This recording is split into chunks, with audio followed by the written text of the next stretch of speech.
My name is Chet Karwatowski. I live in West Ashokan. I'm a member of the Ashokan Stream Management Plan Advisory Board, and I'm really excited to host this session today. And we have stream experts from a variety of different places, and this morning's session's really illuminated for me how important this panel is, because I think what we all heard was a history of people not communicating. Think of New York City and their need for water and their interaction with local population and how that went. And so I'm really excited to have Ulster County, DEC, DEP, agencies participating, as well as residents. I'd like to introduce Adam Doan, who is the Ulster County Soil and Water Conservation District project lead for the Ashokan Watershed. So all of the projects that have been happening are under Adam's leadership. Danielle Davis, she works for the New York City DEP and has been working in the watershed for many years, focused around all of the aspects of the watershed management, and focused on water quality and turbidity. Then we have Aaron Bennett, who works with the Ulster County Department of the Environment, which is really great to see Ulster County focus so much on the environment and the Catskills. And Aaron's focus has been with community groups and helping them to better connect their programs with the programs in Ulster County. Then we have, you heard earlier today, George Fowler from Walt Engineering and Consulting. And his focus in terms of as a PE and focused on the technical aspects of stream projects. And finally, we have Jonathan Russell with the New York State Department of Environmental Conservation, who's focused around permitting and environmental concerns. So with that, let me just start with Adam for just a brief introduction and your objectives for this next hour and a half with the members of the audience. Sure. So in terms of my role in the Ashokan Watershed, I'm kind of the head up the technical lead from Ulster County Soil and Water, and we're responsible for a lot of the stream assessments that would occur in the watershed, as well as the implementation of small-scale and large-scale stream restoration projects. So that could vary from a small parcel that's getting a buffer restoration that is like maybe 100 native tree or shrub plants going in the ground, to the large-scale REACH-style restoration projects that some of you may have witnessed in the Stony Clove watershed. The real goal, I think, that I have today that I'll hopefully be able to communicate to you by the end of the session is how we go about picking a stream project. And it's a question that we get often, why is the landowner upstream getting this type of public assistance when downstream there's a perceived need but maybe not a push for a project? One way that I would kind of color that question too is that resources are always limited. That's true of almost any agency you're going to be at. Our pockets aren't unlimited, and the money that we have has to be spent wisely and in a prudent fashion. So that kind of plays into it. But I'll certainly be willing to answer any questions related to how we pick a project, the projects that have gone on the last several years that some of you may be aware of, and then just any general questions about our program and maybe where we're headed in the future. Thanks. Danielle. Okay, I'm Danielle. I'm a geologist, so what I'm going to bring to the discussion today is that background and as it relates to the issue of turbidity. We'll talk about turbidity as a function of the geology, the hydrology of the watershed, and the geomorphology. I think just that next slide, when we talk about turbidity, we're talking about a number of things, so as questions come up, I'll probably draw on this, and I have a presentation where we can go to slides as needed. Just an example of one of these, the next slide, is just looking at what we're talking about when we're talking about turbidity. Sorry, Brent, just the next one. No, one more. Go forward all the way for the next slide. And some of the source stuff that George was talking about, the glacial geology. This is some of the 15,000-year-old sediment. That's the legacy that the Ice Age has left behind that lead to that turbid water. So I'll be available to answer questions on that, as well as I've been involved with the stream program since 2003. Working with Chet back in the very beginning of setting up these Soap's Creek focus groups, so I have some historical perspective, and we can talk about that. Adam. Hello, everyone. My name is Aaron Bennett. I'm with Ulster County's Department of Environment. Can everybody hear me okay? Need a mic. Need a mic. Gotta yell soon. Sounds great up here. Is that better? Yeah, all right. So Aaron Bennett, Ulster County Department of Environment, and lifelong resident of the Sopus Creek Watershed. And recently, the Ulster County was, I guess, stepped up to the plate, if you will, and identified a need for someone to help our rural towns to start to navigate through all these different funding sources that are either available currently or will soon be, both local through the city dollars or federal or state, and in the name of flood hazard mitigation and or resiliency. And so what I can bring to the discussion today are sort of a little rundown of some of the funding that is available. The ones in orange there, you heard George talk about the local flood analysis. So there's funding for communities in the watershed, these population centers, to look at the causes and hopefully start to mitigate against future floods. The Flood Hazard Mitigation Implementation Program is another program that's administered through the Catskill Watershed Corporation, and we can get into details on some of these as the day moves on. Stream Management Implementation Program are grants that residents and not-for-profits and municipalities can also apply for. Sustainable Community Planning Program is another one actually at the Catskill Watershed Corporation for towns that have comprehensive plans to update that. So when we're talking, you're going to hear, and that's one thing you'll read a lot in the papers and see on the news is these buyouts and a lot of information that's hard to digest for folks because we're in a new era here, and so I encourage you to bear with the process and learn about each of these programs because it's very complicated, not only for you all to understand, but your elected officials too. So these are for to plan for future development, where it should go, some of what George was talking about earlier. This voluntary city buyout program that's meant to work with relocations. And also many of you have heard of these New York Rising communities, Shandaken, Hardenburg, Olive, Woodstock, that were allocated this $3 million, and some of the implementation will start to roll out on that. Then there's several federal programs too that are out there that hopefully I can help and assist your municipal officials and your towns at accessing some of those dollars. Aaron Bennett, Ulster County Department of Environment. Great. George? Hi, my name is George Fowler. I'm a project engineer with Voight Engineering. What I hope to discuss today is a little bit of my experience on being able to achieve our flood mitigation goals, but also incorporating aquatic restoration, particularly fish habitat restoration. I have a confession to make that I really think fish are cute, and we need to protect them because they usually don't have a voice. And I have heard in the past there's an argument of it's either human community protection versus the fish. And I like to spin that and say, well, no, we can actually do habitat restoration and also do human habitat protection at the same time. So in my experience, before I moved to New York, I lived out in the Pacific Northwest where we had endangered salmon. And almost every project that had to do with river, whether it's a stream bank protection, flood mitigation, or sediment management, had to incorporate aquatic habitat into that component. And so that provided a variable in the design that we had to consider. A lot of that habitat components was using large trees and with root wads in the design.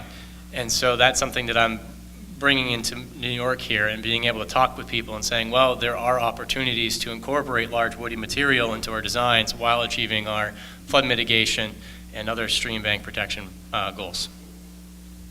Jonathan Russell, I'm a biologist with the Department of Environmental Conservation, Bureau of Habitat.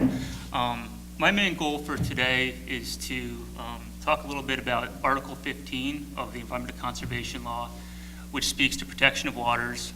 Those are our streams that have state protection. Answer any questions you might have about what type of actions would require a permit, what actions are exempt, and what kind of things we would want to incorporate into those permits to help it meet issuance standards. Great. Thanks. So actually, just those introductions leads me to a question that we didn't talk about, but it seems very complicated. You've got the county, you've got the state, you've got the city, you've got engineers, you've got neighbors with backhoes, so how, and the Ashokan Watershed Stream Management Plan. So can someone explain perhaps how the Ashokan Watershed Stream Management Plan helps the community? And Adam, do you want to take that? Sure. So I think the management plan itself, which is typically starts with the collection of field data. So we go out and actually look at the river corridor and record certain features that may have implications for different management decisions or different user groups within the watershed, whether it's municipalities, highway departments, individual landowners, really anybody that's living and working and playing in the watershed. And that plan can kind of become a guiding document, that municipalities can pull off the shelves at any time that they're maybe going to do a project that interfaces with the stream or the stream corridor, and look in and find specific management recommendations that they can take into consideration. I mean, you don't necessarily have to implement every recommendation within the management plan, but it gives a framework. And additionally, what it does is maybe identify the other agencies that are at play, so that you can make sure that you're bringing all of the different groups that would be involved in the decision-making process to the table from the get-go, so that you kind of have a unified and coordinated approach towards whatever type of activity you may be undertaking.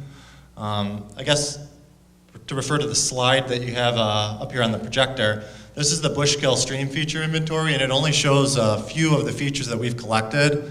But this is the kind of basis for what we'd start our management plan from. We go out and walk pretty much every mile of the stream over the course of several months if it takes it, or weeks. And we use handheld GPS units to record those features. So here you can see we've got in the red dashed line eroding banks. So at the time of the survey, these were actively eroding banks, which certainly is a issue for downstream landowners or the municipality downstream that may have public infrastructure, where this sediment is being mobilized. Getting back on George's conversation from this morning, that sediment's moving downstream and maybe accumulating in areas where you don't want to see it. And it may be leading to channel adjustments in that area, which could be linked back to those upstream parts where we're seeing these eroding banks. Additionally, we're recording fine sediment, so those kind of yellow white dots are areas that Danielle had shown a slide earlier of fine sediment. So these are a lot of those glacial legacy sediments from the last glaciation, and in particular the ones that we typically are more concerned with are the really fine clays and silts that may have been a result of impounded water, so those glacial lakes that slowly settle out the really fine sediment that stays in suspension for a long time. And the reason it's a problem, I guess, for the city, and I don't want to step on Danielle's sediment stuff, but it's like that's the particles that really stay in the water column and become an issue downstream. So that's the main kind of pollutant of concern for us in the upper watershed. So from this georeferenced and data that's been collected in the field, we incorporate that through the writing of these management plans and management units to create this document that can be handed out to the individual landowner when we're out on a site visit, the town highway departments, or just in discussions with any of the different groups that we interact with on a day-to-day basis. Great. Thank you. Can I add to that? Of course. So also, there's the plan, but there's the program. And so there's the Ashokan Watershed Stream Management Program, which really doesn't need a picture of glacial geology, but that's okay. And that is that's this partnership. That's the partnership funded largely through New York City DEP. So I represent the agency in this program by managing the contracts that we have with Ulster County Soil and Water, providing the staff to really lead the technical part of the program, and with Cornell Cooperative Extension to lead the education and outreach, pulling these conferences together, as well as the other partner that's involved is the set of stakeholders. It's Trout Unlimited, it's the towns, it's the county, it's the landowners, it's all of the people who have a stake in the health of the stream, how we live by the stream, how we are impacted or impact the stream. So the program is intended to bring these technical resources together with the stakeholder interests to try to develop an approach that really promotes good stream stewardship. So it can be through practice, with this kind of stream restoration projects that Adam talked about. It can be through research. I've been doing a lot of research in this watershed for a number of years to try to come up with information to help us formulate strategies. It can be through education and outreach, conferences. These conferences have been very successful that way. And it's organized with a stakeholder council that comprises the municipal leaders as well as other stakeholder interests, and those are further broken down into different working groups. There is an education and outreach working group, a highway managers working group, where all the different highway managers get together on a quarterly basis to talk about their issues or projects.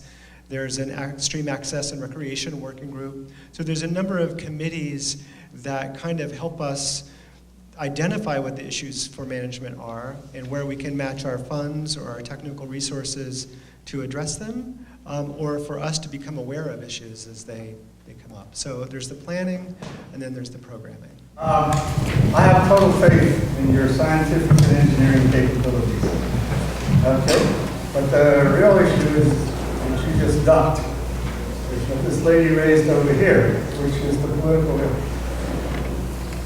climate. Okay, I've lived around here a long time. I've been to lots of board meetings, and there's a whole catalog of times when not only law, but good practice has been violated over and over and over and over again, and the towns seem to have no capability of stopping it. And since most of these are regional issues, and yet all of the zoning is done on a town level, how do you get it all to work together? It's not about just getting the stakeholders together, right? Because that's happened over and over again. So, sir, your question is about how you would coordinate all of the stakeholders to get... How do you elbow them into working together? So a question about how you get stakeholders to work together, and elbows may be involved, but Sounds a little bit like roller derby. I'm not going to really be able to answer that question well as a geologist, so I don't really have ideas. As a, may I jump in? Just as a stakeholder, a resident, and just my observation is that prior to the organization of this stream management team, which brings together all of the agencies and folks that Danielle mentioned, people were pretty much doing whatever they wanted to in an uncoordinated way, just my observation. And so the bringing people together to talk about shared priorities is something that happens through this program. And that's why I think it's very exciting. Are we there? Do you have perfect harmony with your neighbors or your, it's a journey. But I think that my observation is that it's working, and the fact that we have all of these folks here and many more who participate and spend untold hours talking about the issues, the priorities, and how to solve them seems to be going in the right direction. So that's, again, my observation, and perhaps...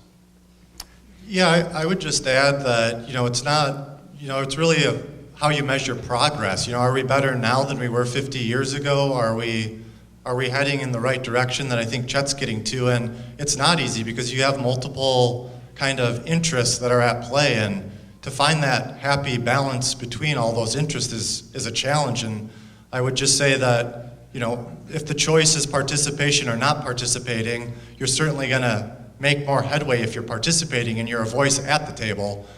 So, I encourage anybody. You guys are the ones that are here today, so you obviously care. You came out on a beautiful Saturday and are willing to sit inside and listen to us talk, So, participate. Where else are you going to start? You can be an armchair quarterback all you want, but until you get to the table, your voice is never going to be heard. And sometimes you might get to the table and your voice still isn't heard, but persistence. You have to stick with it. And it's not easy. It's a arduous journey sometimes, but there's progress that's being made. And I think the fact that we're doing the work that we are and we're engaged with the towns like we are is certainly a sign of that.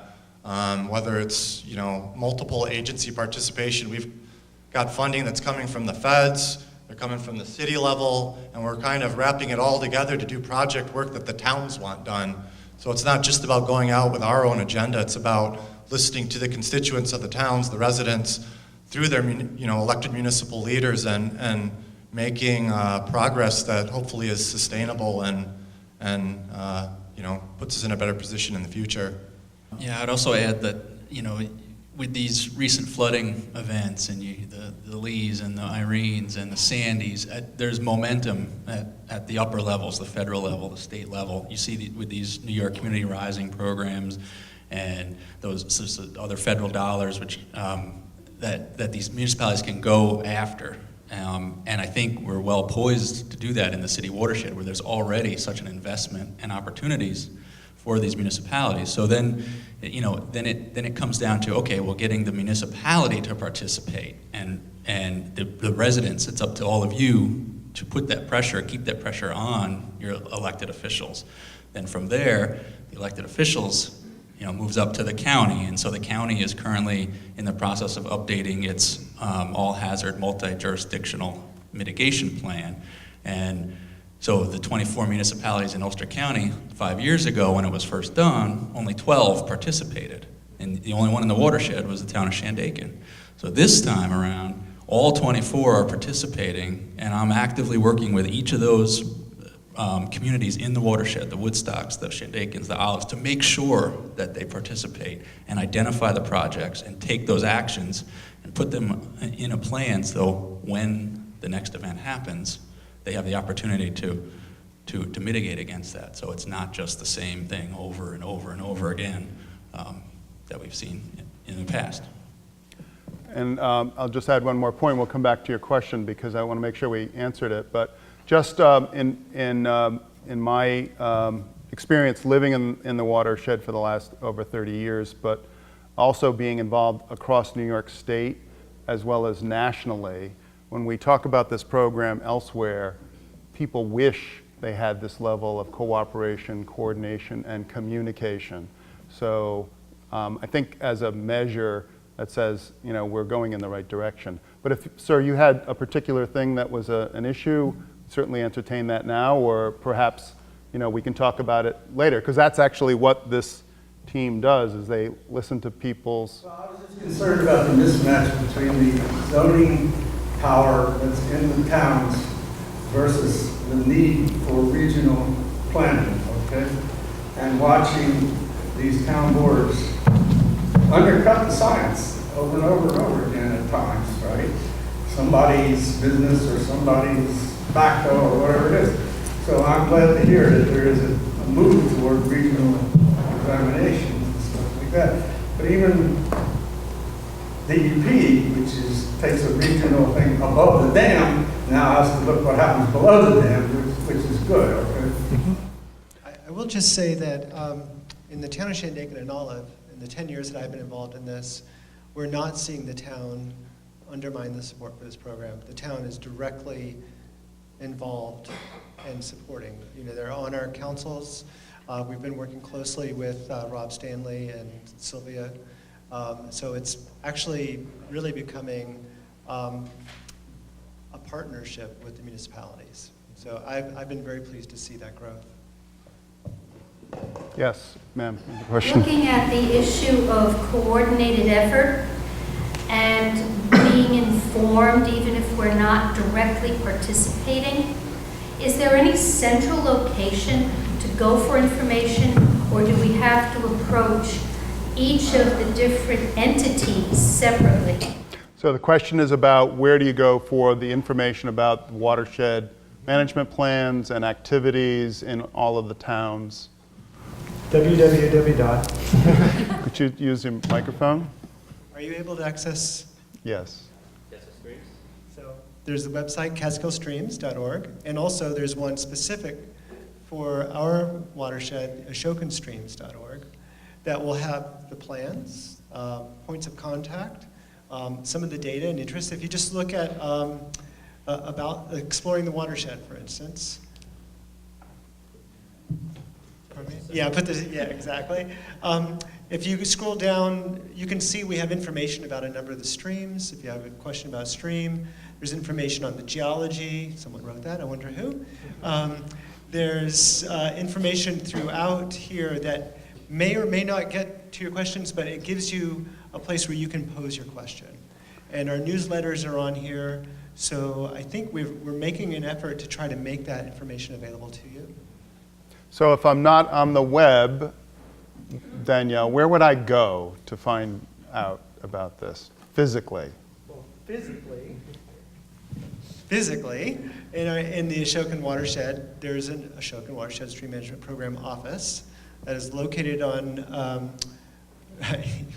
Route 28. Route 28, town of Ashokan. It had been in, or the hamlet of Ashokan. It had been in the Phoenicia area. I don't see the address up there at the moment, but There's not much in Ashokan. Near the Olive Deli or whatever it's called. Yeah, Olives, Ashokan Square. Yeah, so we were in the town of Shandaken off Route 28 just past Phoenicia, and we just moved last fall, which is why we're all struggling with the address, because I have to look it up almost every time somebody asks. So I carry my business card with me so I can remember that. But yeah, this is the new address. We're on State Route 28 still, town of Ashokan.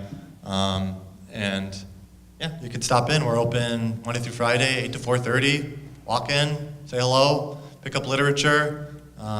We're there to talk with you. We want to hear from the community, so it helps improve our program. Yeah, and that's a very good point, is the council meetings and they become one of the guiding bodies for our program, and we're always looking for people to participate on the committees or the general advisory council, so there's always an opportunity to get engaged through that means too, so.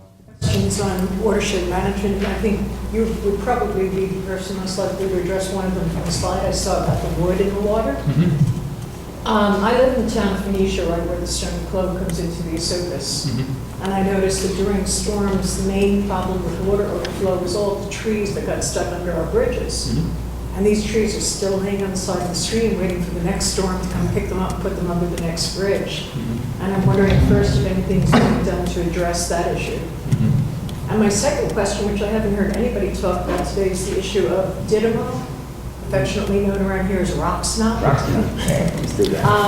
I've tried to do research into this issue, and I have not been able to find much on the impacts except on the impact of fish feeding, but nothing at all about impacts on human health or on the qualities of the water. And I'm wondering if any of that research exists anywhere. I can help with that one. So 2 questions, just so that it gets on the tape. So the first question was about woody debris in streams, specifically streams near Phoenicia, and how they may cause flooding and that process. And then the second question will be about Didymo, rock snot. So when large wood gets racked up in culverts and bridges, it's called debris. And then when it's used for fish restoration, it's called material. As we get rid of those stereotypes. So I don't have an answer for the specific location you're talking about, but we do have management strategies for large woody material. And in particular with it getting hung up in culverts and bridges, because that is really a big concern. A lot of municipalities across the southern tier in the Catskills, we're getting large wood that get racks up in our culverts, it plugs it up, backs up, blows out the road, floods a home. So there are a whole consortium of management strategies that can go on to manage that. And there's a variety of engineering techniques to do, whether it's to build a supersized bridge to pass it all, one thing, most really costly. Second thing is just going up and down the stream beds and just shaving off all the trees. Those are kind of things through that way. But the problem with that option is that if we shave off all the trees, well, we still have the eroding banks, and the eroding banks are what are causing the trees to fall in the river in the first place. If we don't fix the eroding banks, then we're going to have more trees that fall in later. So then there's other variety of other techniques to do that, stop the eroding banks, or if we can't because it's 3,000 feet of bank, we don't have the money, there's some other mitigating strategies that we could do upstream of the culverts and bridges if we can't make them bigger, such as putting in some of these engineered log jams. And what they do is they're anchored large wood that are designed, they're engineered not to move during your big flood events. And what they have is what's called key racking members. So it's basically a grappling hook. If you were to think of it as you're stretching your finger out, they act as sweepers. So we could put these engineered log jams on outside of meander bends, because if you ever sit in a flood and watch logs move down the river, they usually stay in the center line of the channel on a straight section. But as soon as that channel starts to meander or turn, those logs start to float to the outside of the river. Well, that's where we would locate those kind of structures. There would be basically catching devices that you can capture the debris as it floats down and gets hung up on those grappling hooks in the front of the structure. And then they start to pile up during the flood event, and then after the flood event, you can go and remove them. So it's a lot better to have them catch up upstream of the bridge than on the bridge itself. So there's a variety of different techniques to address the issue of debris getting racked up in culverts and bridges. They range from really costly, which is building a new bridge to pass all that, or more of a more cost-effective locations depending on the constraints. Are there any plans to clean up the debris that is already on the sides of the streams? Want to handle it? The question was, are there any plans to clean up the debris that exists on the sides of streams? So, Adam? Aaron? I don't know that there's plans to go in on a wide scale and clean up everything, because we have to acknowledge that some wood in the system is good. I definitely hear what you're saying about when it's accumulations directly upstream of bridges. And I know in certain situations, the town highway departments have gone in and cleaned out culverts, like the areas just upstream. In some of our larger restoration projects, one of the goals is the protection of that public infrastructure, so bridges, culverts. And we might go in and treat those banks that George was referring to give the channel stability so that the banks don't continue to erode. So they could be treated through restoration. And then other than that, like Jonathan, I don't want to put you on the spot, but there is an opportunity for individual landowners to go in and clean it up without really having to go through much of a permitting process depending on the level of intervention. And Jonathan can talk about that. So there are some opportunities if you're the actual property owner to maybe get in there. And what I've recommended to people that have been concerned on site visits is, you can go in and buck up a log so that it passes underneath the bridge the next flood. Cut it up into sections that if you're not going to take it out for firewood, at least have it cut up so that it can pass. And then, I don't know, Jonathan, if you want to. So, yeah, this question we get pretty frequently from landowners. I have a private bridge or a culvert on my property that's kind of accumulating woody debris. And do I need a permit from the state to go out and clean that? And you don't. As long as you're just either removing it by hand or if you're using a machine to stage that machine outside the banks, and then either cabling or putting a strap on the woody debris and pulling it out if you can't do it by hand, that would not require a permit. One of the newer programs that will be available after a serious storm event, and it's, I guess, Brent, I don't know if you want to go to slide 7 of mine. There is down here at the Catskill Watershed Corporation. So this is not for the stuff that's existing now. It's when there is another serious storm event. So that's up to the determination of the board of directors of the Catskill Watershed Corporation and DEP, and it can be these localized. We get these localized storms, so it might not be watershed wide. It might be certain areas. That there will be a program, and they did something similar to this after Irene, where communities or residents or whatnot can go apply for emergency stream debris removal. And so it means items that can be mobilized again. So large woody debris, structures and things, not sediment. So let me ask the second question about Didymo. We've actually worked with and helped fund quite a bit of research on Didymo in the Esopus watershed with David Richardson at SUNY New Paltz. So if you look up David Richardson at SUNY New Paltz, he's in the biology department. He has worked with a number of students looking at what are some of the factors that lead to the blooms that we've had in the past years. And they also looked at ways of trying to remove Didymo off of wading boots, which was believed at one point, I'm not quite sure if it still is, to be an important vector in the transport of Didymo. So I was just trying to see, it's probably in the grants section where we have funded some, and there are some publications and some research type publications. So if you contact us and ask a question on the website, we can get you some of that information. I don't know that we've produced anything specific, maybe in the aquatic and riparian habitat.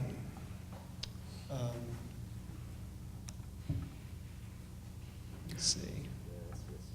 No, okay. Well, probably in just under projects and funding, but we have been looking into it. But in terms of its impact on human health and other things like that, we haven't looked at that. It's been more on what are the factors that are controlling it, how did it get here, and what's causing it to thrive or not. And one of the things is that following Irene, we haven't really seen the kind of blooms that we were seeing before. Rock snot in sick rivers was one of the projects. And again, David Richardson at SUNY New Paltz would be a good person for you to probably reach if you want a direct local expert. So Adam, I think you brought up a point that money is sort of the grease on the axle that enables the wheel to turn to make these projects work. And I'm curious to find out if there are any problems in that money issue. George was talking about, after his talk to one of the people here, about FEMA. FEMA will be happy to replace a bridge with a grant, the bridge that failed, with a new bridge exactly the same as the bridge that failed. Okay? So I'm wondering if there are structural issues with money that are problematic. Is New York Rising finally giving money out? Are there structural issues that we have to overcome? So the question was, around funding and the regulations that control funding, and is that a hindrance or is it a help, and where is it going? Okay, I can try to answer that, being on a resident that lived below a bridge that's failed 4 times, I think, since 1980, and it's been put back pretty much the same way each time. And I think so.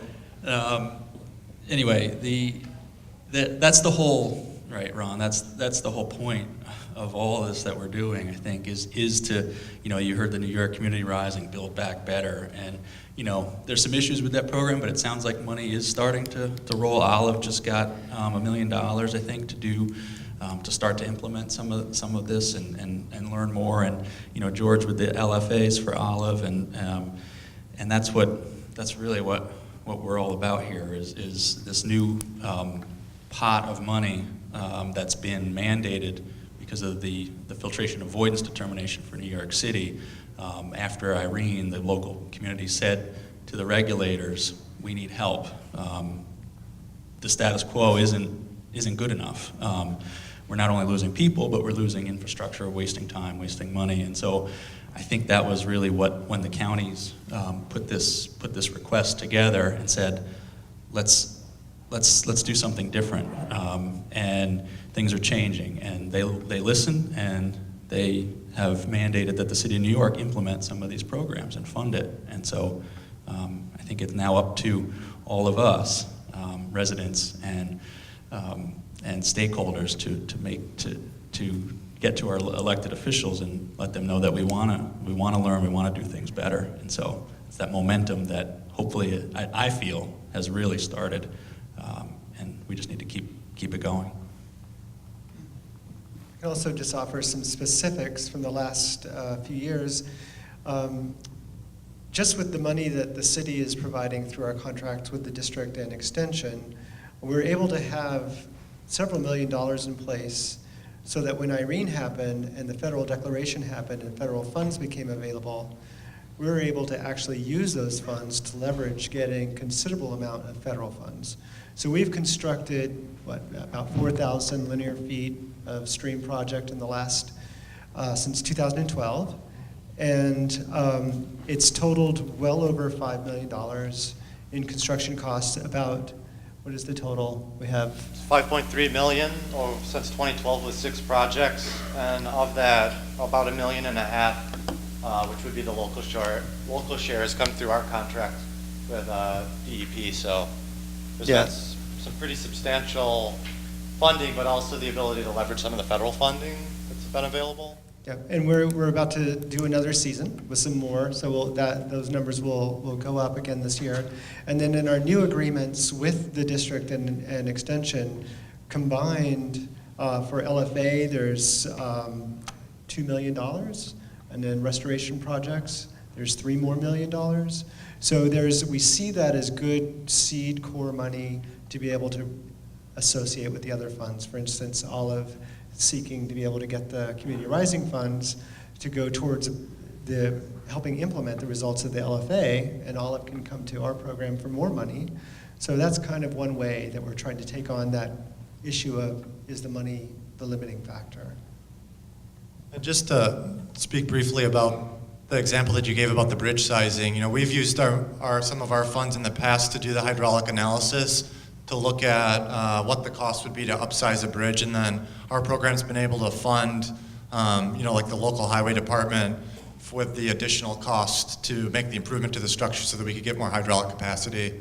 So there's options through our program. And then one thing that I've heard that gets a little tricky is, if, like say in the example of the FEMA that you were mentioning, that the town wants to be able to upsize their bridge to increase the capacity. If they code that into the law, then the next time there's a big flood and it's knocked out and there's federal money available, they have, from what I understand, they have to bring it up to the code. But it's tricky because then if the bridge is wiped out in a event that's not federally declared, so there's no federal money available, the town would be stuck with the additional cost of putting it back. So it's kind of a double-edged sword to a certain extent, and I mean, we all know that the coffers are limited when it comes to some of the towns up here and their ability to maybe increase and go beyond what the existing infrastructure is. So it's certainly a challenge, but there's definitely more opportunity probably now than there was in the past, and there should be increased opportunity in the future to make some of those adjustments and be able to respond to things like climate change and whatnot. So I have a question. Using acronyms. LFA. Does someone want to explain what LFA is? George? Local flood analysis, LFA for short, is a process to identify the causes of flooding and develop a prioritization list of mitigation solutions to prevent those flooding hazards to happen again. So it's a community-driven process. The towns work with the consultant to come up with a laundry list of flood mitigation solutions. And it's community-driven because in some points, not all projects are going to have a benefit to cost ratio more than one, meaning that it may actually cost more dollars to build something than it is going to save money if you build it. And I've read a literature review of some researchers reviewed a couple thousand successfully funded FEMA hazard mitigation grants.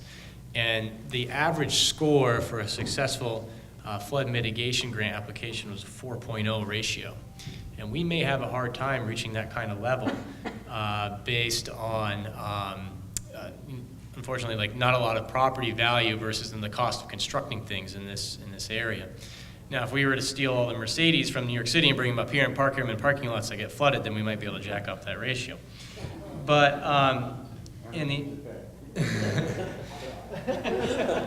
So what we don't want to do in this process is have a complete reliance on that benefit to cost ratio. So the community-driven part about it is what else is important to the community in terms of prioritizing sites, so that we may be able to offset that less than 1.0 cost ratio with something that's more important to the community, such as historical significance or cultural significance. Other things such as if we have a smart growth plan and we need to do this to protect our future economic tax base, we need to do these kind of things. So that's what the LFA is in its essence, is a community-driven, informed approach to flood mitigation planning.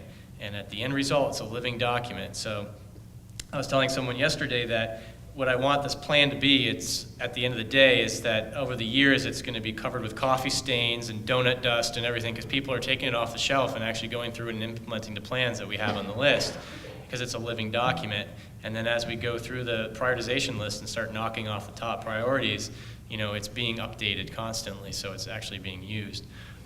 So that's kind of the LFA in its essence right there.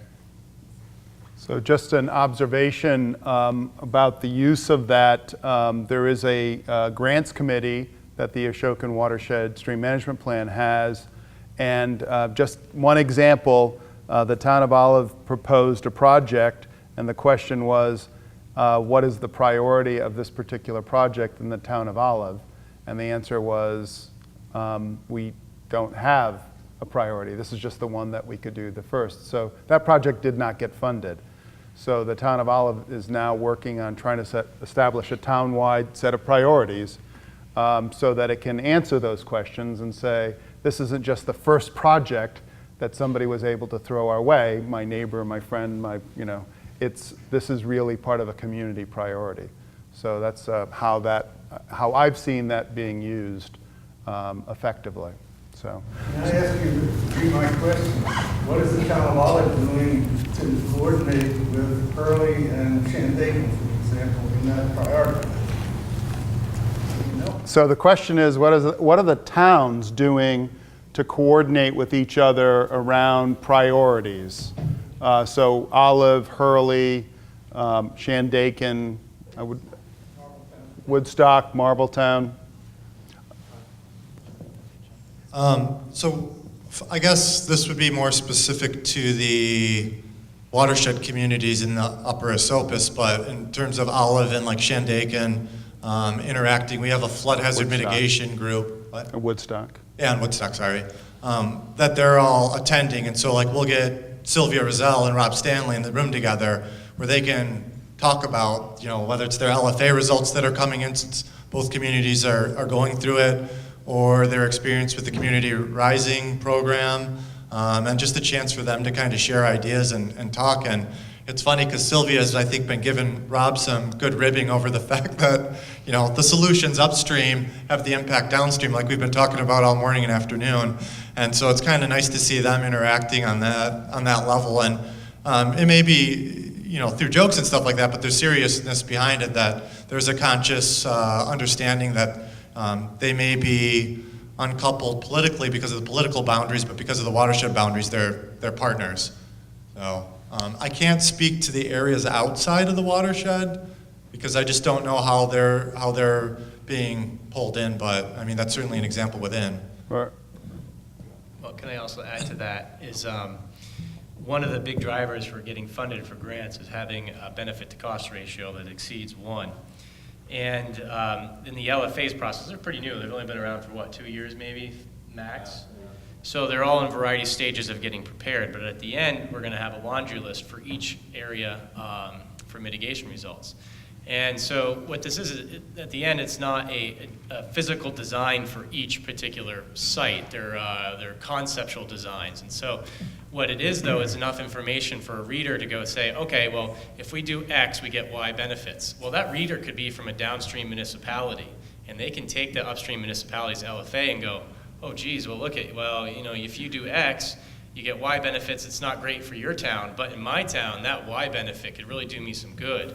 So then we get into an opportunity where we can actually transcend municipal boundaries, and the towns can work together, and probably the county to, get over that little political visible line there, and actually start looking at saying, oh, okay, well, now if we do X, we get Y plus W, and then so we get a better benefit and a better ratio, and then that project could happen because it's got a better benefit to cost ratio. So just another, again, observation. Before the stream management plan was working, the towns pretty much acted independently, in my experience. But if you looked even at the map of the Bushkill, the headwaters of that is in the town of Shandaken, and the bulk of it is in the town of Olive. The Esopus and Boyceville is a problem in the town of Olive, but it's directly connected to Shandaken. The headwaters of many streams that feed into the Esopus are in the town of Woodstock. And so having those supervisors all participate together in these discussions, it's very interesting to see the town of Woodstock supervisor go to the town of Shandaken to try to get advice in terms of some of the work that they were trying to do. The town highway supervisors for each one of those towns works together. Those are the people that actually do the work in many cases. So they're really important. And so just on that, how do you teach highway supervisors about all the things that you know? Maybe someone wants to mention that, and then we'll come to some other questions. Yeah, I think Danielle had mentioned it earlier, but we host the Highway Managers Working Group meetings, so that's an opportunity for all the, whether it's state DOT, the county DPW, Shandaken, Olive, Woodstock, highway supervisors, Hurley, to get together on a quarterly basis, and we give them coffee and we get them talking. It's amazing to see the way that they can kind of riff off one another, and it becomes a really productive conversation, and not maybe like Chet's getting at, for us to really educate them, but to really just have that dialogue going. And then we'll intersperse those meetings with maybe more tailored presentations or conversations where we might present, like say we just got finished with one of our stream management plans, and we want to pull out all of the highway recommendations that might be relevant to all those groups that I'd named previously. And then we've got everybody in the group so we can start talking about them. So like, let's say the state wants to do work here, but the town's going to be doing work somewhere else. Like, there's an opportunity for them to say, hey, well, if we coordinate on this, there's a chance for us to maybe stage it more efficiently, or whatever. You just never know what'll come out of them. But again, the opportunity to get them sitting down at the table together can just provide that type of environment for them to really communicate and work through some tricky situations that they're all facing. Like a lot of the problems we see aren't necessarily unique. The sites are unique to the different municipalities, but the problems kind of transcend the boundaries, and it's nice to see them be able to rely on each other. Great. So there's a question, sir. There's a stream bank erosion mitigation process that I believe was pioneered in Colorado called the Watershed system, using frequently stream debris, which answers the issue brought up by this lady over here earlier. And I was wondering if that's been implemented in Ulster County at all, and if so, has it been successful? And if not, what might be the objections? So the question was about the techniques from David Rosgan in Ulster County. A show of hands, how many have gone through the Rosgan courses? So our program is definitely aware and investing in sending not only our staff, but we've sent members from DPW, there's a number of people that have gone to these trainings. So we're definitely aware. We're incorporating large woody debris onto some of our projects. We're not, I think what you're referring to is probably what's called towwood, or what Dave's calling towwood.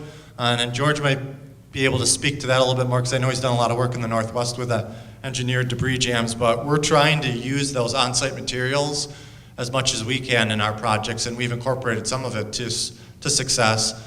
We have been looking for a site that would be appropriate to really go for the full towwood technique that Dave's been describing and talking about for the last several years. We haven't found that site yet, but it's out there. It's in Greene County? Well, Greene County Soil and Water, they've gone through the trainings as well, so send them an email, give them a call, get them out to the site for a site visit, and see what happens. Just wanted to add something quickly, and that is that we actually brought Dave here to teach his level 1 course, and I think a few people here may have attended that when we did. And I had the privilege of taking Dave up in a helicopter and flying over a bunch of our streams, and I think he was blown away by how tough it is to work in our streams. The sediment loads that we're dealing with, how constrained the valleys are. And so often Dave applies his techniques in settings that are a little different than ours. They're less constrained, different kind of rivers often. But our goal has been, since our program started in 1996, the stream management program, 97, sorry, is to really make that happen. And I've been involved in the Ashokan program since 2003, and I remember going to Trout Unlimited meetings, and the idea of applying natural channel design in this watershed was a foreign concept that was desired, and now it's actually, beginning to happen. So we're seeing it, but it's a challenge in this setting. But it hasn't been done yet?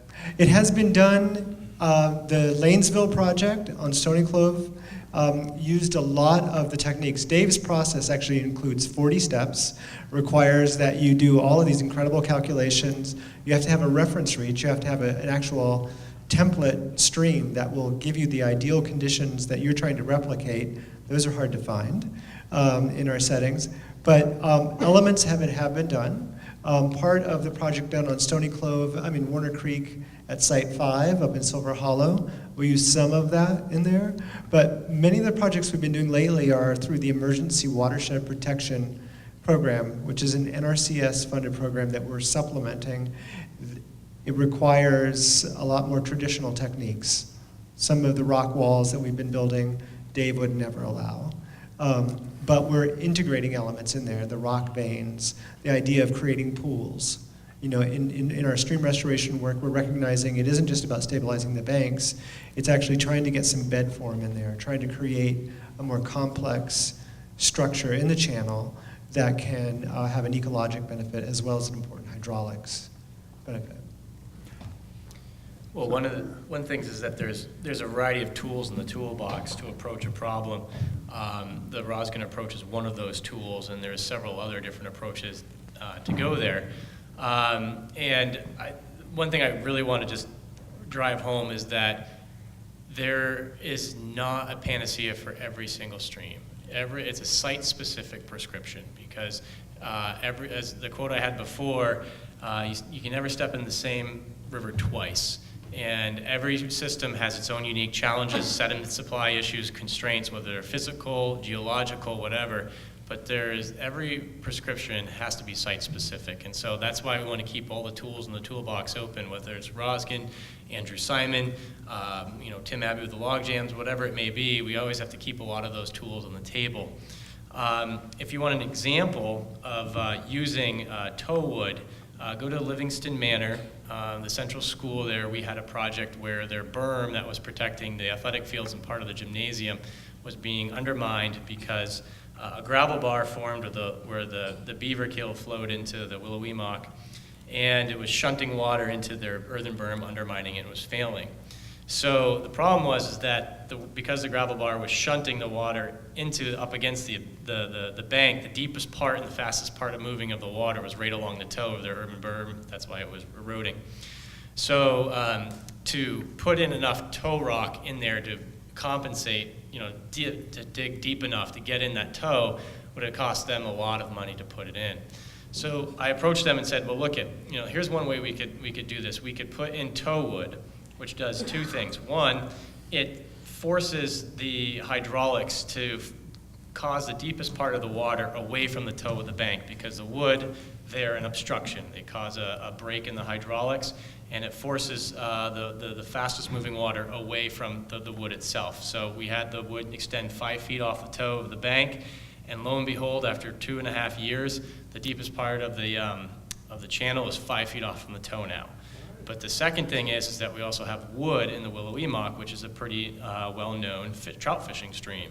And before, where we just had a bare earth embankment, we now have some organic material down in there that has some pools where fish can hang out down in that way. And there was some pushback from it originally. The school district, rightfully so, they're like, wood, it floats. I'm like, yeah. But that's where the engineering and the design comes in, because we have to come up with the amount of weight to ballast the wood to make it stable. The other concern was that wood vibrates when there's flood going on, and that's compensated by the amount of weight that we have in. They were also concerned about at rotting, and I was like, well, you can go out to different locations where logs have been submerged, completely submerged, and they've been in there for hundreds of years. And as long as a log is completely submerged, it will last a long time. That's the reason why Japanese are buying logs and submerging them in the harbor, because they know they can have a long repository of logs because they're just submerged. And so then, as we went through this design process, they became more and more comfortable with it. And so it ended up saving them a bit of money because we were able to keep the tow away from the earthen bank, and that, saved us money from having to go dig deeper into the bank to put it in. So if that's Central School there, you can go take a look at it. Do you get sedimentation along the old tow, between that and the new tow? This is the other part about the design, is that Livingston Manor needs an LFA, but they're outside of the watershed. That's why I joke. They've been flooded multiple times over the last couple decades, and so flooding is an extremely sensitive issue to them. And we could not build out into the river because we'd be constraining the river a little bit more, and we did our hydraulic modeling to show that we really couldn't go out too much more without bumping up, and we're working with the floodway. So we had to basically maintain the line of the proposed tow and the existing tow, and then we were constrained in the backside because the athletic fields, we didn't want to go too deep in those.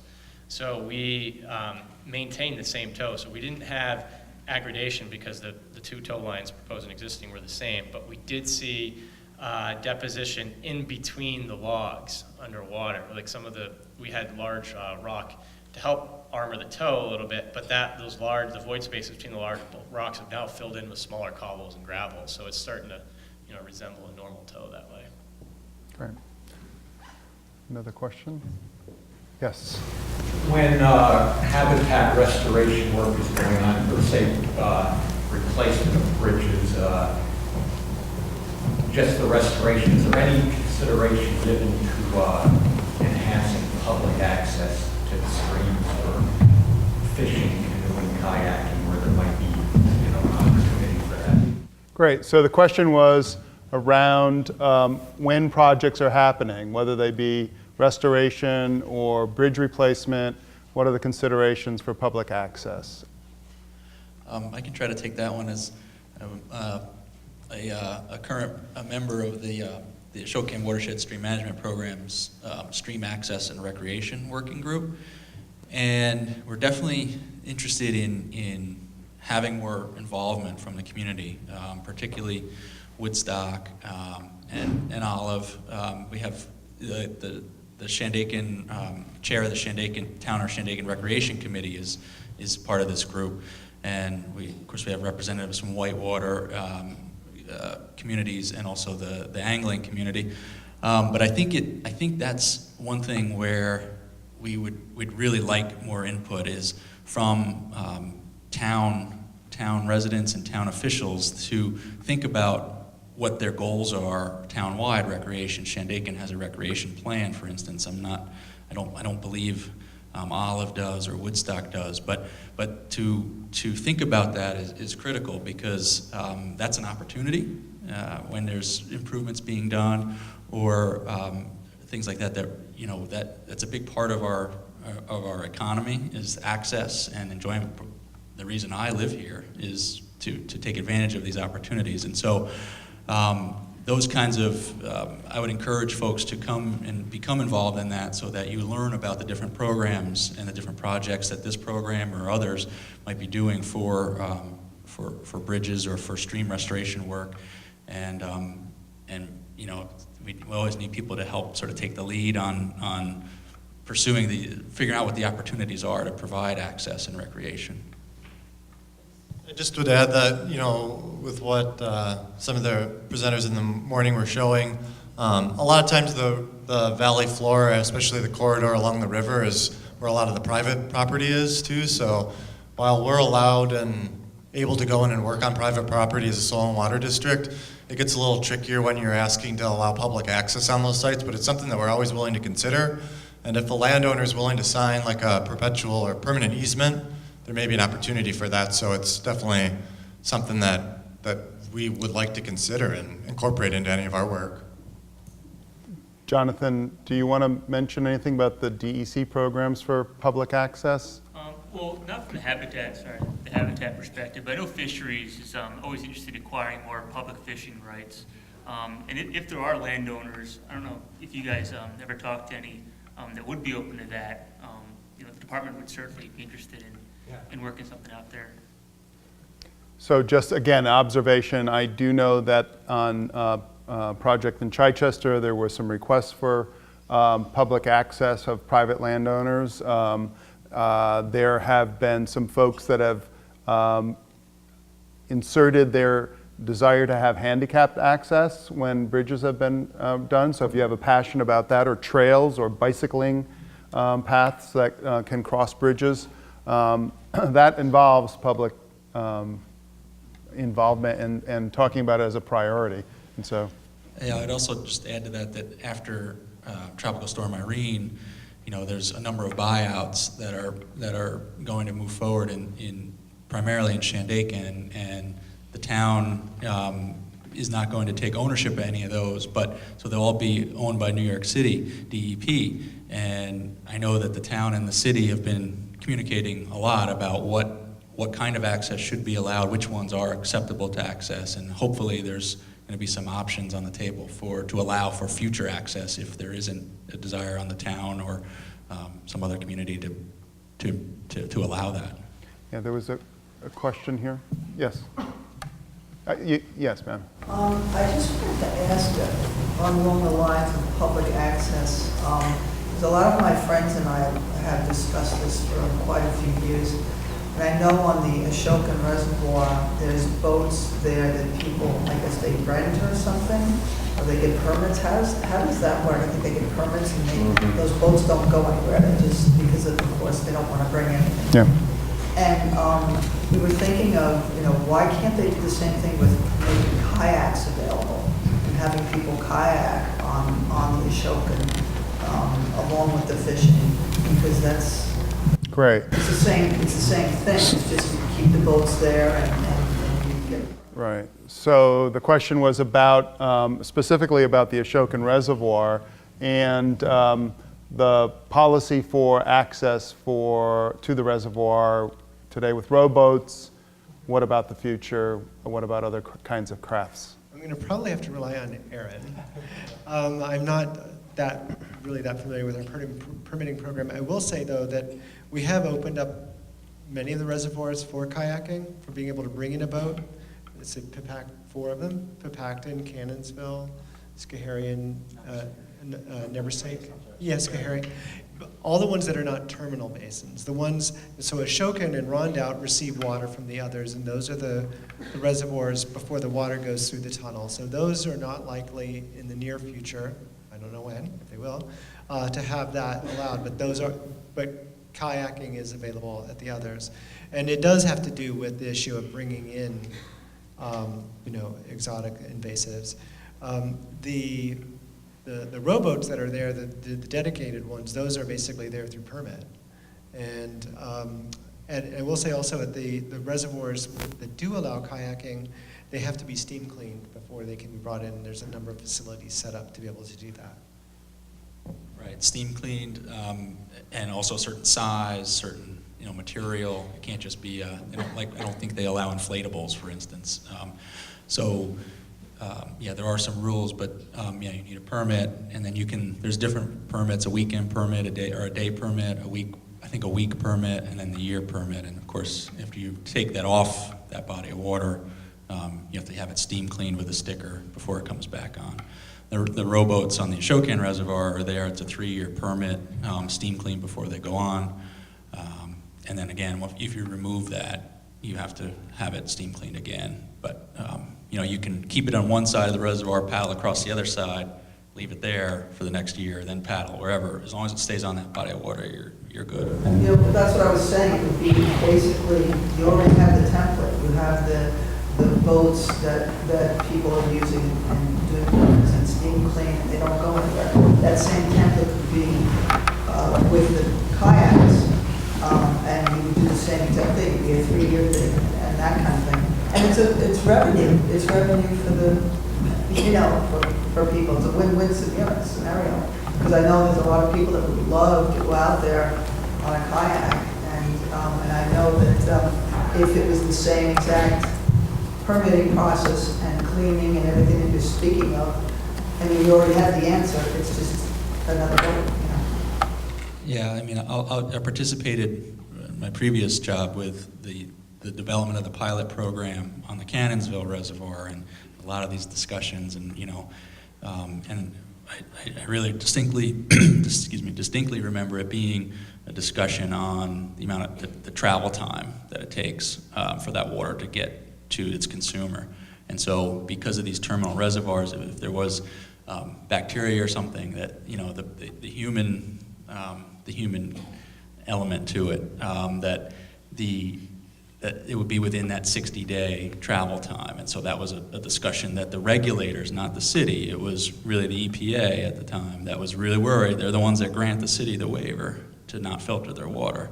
And so that was the stumbling block that was why it was such a big lift to get that pilot project started at the Cannonsville. But these reservoirs being closer to the city, of course, there's higher risks. What sort of compensation can a landowner expect from the DEC if he were to sign his land over for public fishing rights?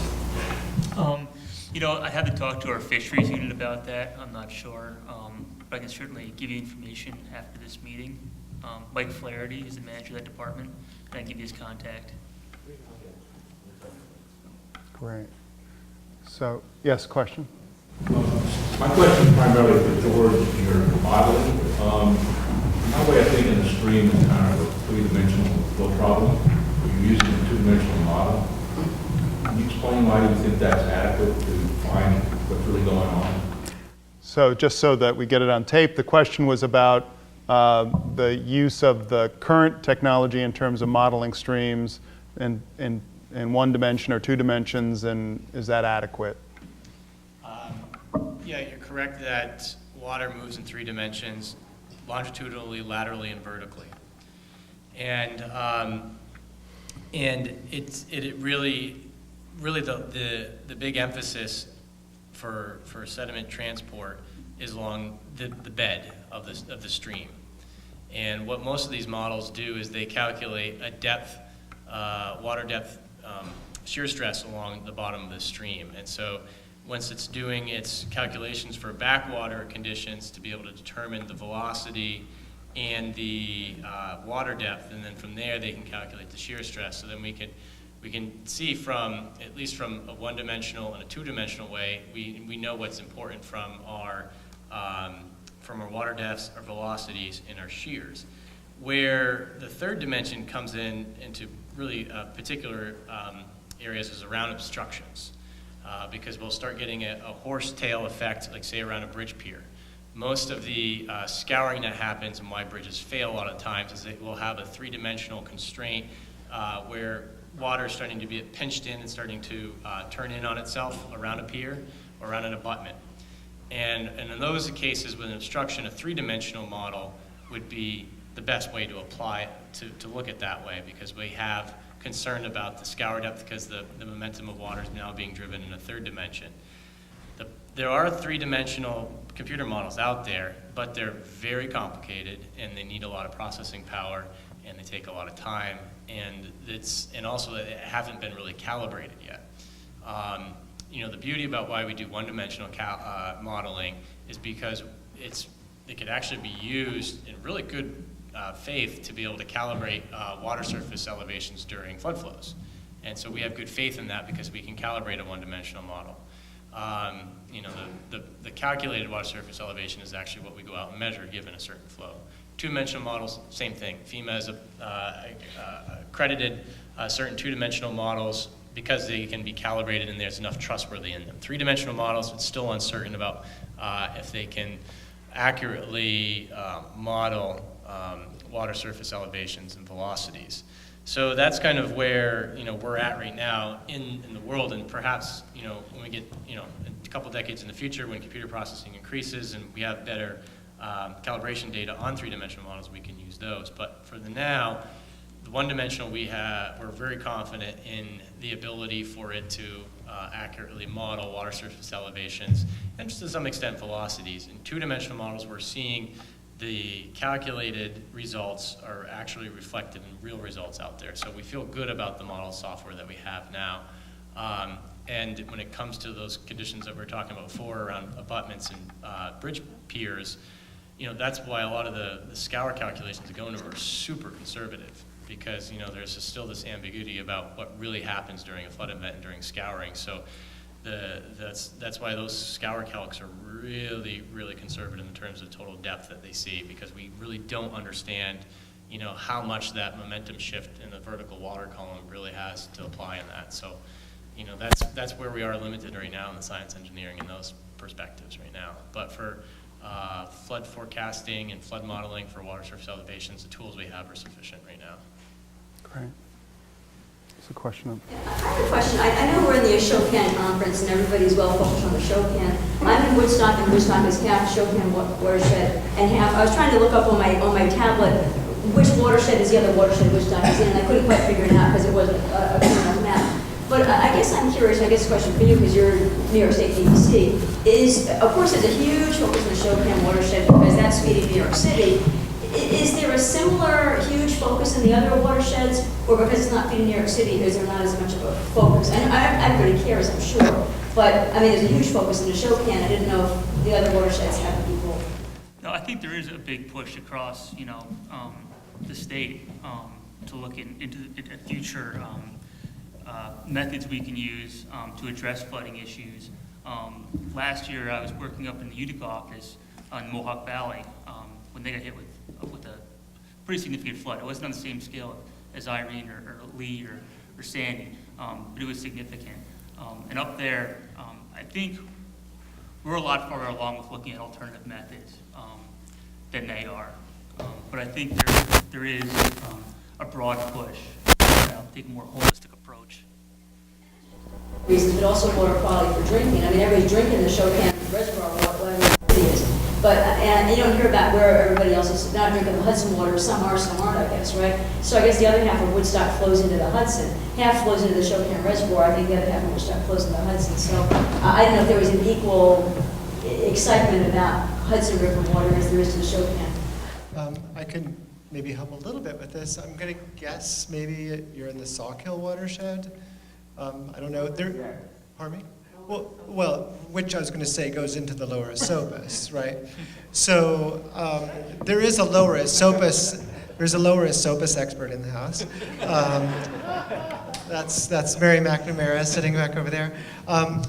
And the Lower Esopus actually has funding to develop stream management planning for the Lower Esopus, which would include the Sawkill and the Plattekill, I believe.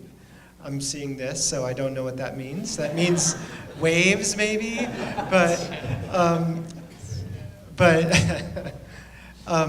so I advise that you talk with Mary. Okay.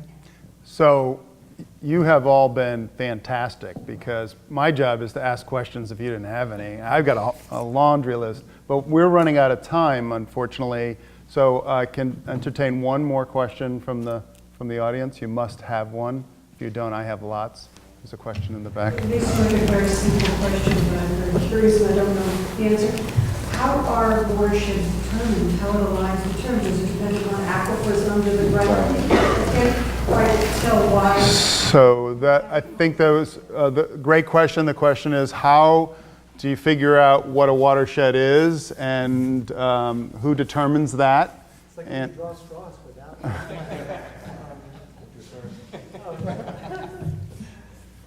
Someone must be able to answer that. Well, it's based on the topography, less on the basis of the aquifers, although I am a groundwater geologist by training and background, so I would make the argument for groundwaters to be included, especially if those drain into an area. But it has to do with the catchment area that rain or precipitation is going to fall on, and where all of that will drain into a network of streams that will all exit out at one point. So it's really defined by the topography. Those lines that you see are lines that were either computer generated or drawn by hand that basically go across all the high points in an area that can be closed into an enclosure, and that everything within that enclosure is going to capture the rain. I can demonstrate it to you with just a piece of paper, crumple up a piece of paper, pour some water over it, and you can see that there'll be individual little watersheds where the water has fallen into specific catchments. So if you think of a watershed as a catchment, something that can catch water and drain it, that's maybe one way to help with that. Does that help at all? Sort of. I mean, does that mean that outside of that range, like for instance, the Ashokan watershed, that there is no areas that are catching water? No, they're just draining off into other water. So this would be if water falls. Right. There's watersheds everywhere. So water, whenever it hits the surface, is going to have a place it's going to go. Yeah. And there are going to be areas that all of that water that falls within this area are going to all go together. Right. And then just on the other side of the mountain, all that water is going to go elsewhere. Or it doesn't have to be a mountain. In Florida, there are watersheds. Any place where water can basically gather and drain off to a common. Right. And so there's a hierarchy. I mean, the continental divide would say water on that side goes to the Atlantic, and water on that side goes to the Pacific, and then it starts breaking down into smaller sub-watersheds below that. So that's a great question. So with that, I think it's time for us to wrap up. I'd like to thank the stream experts for being here and doing what they do. Thank you for participating.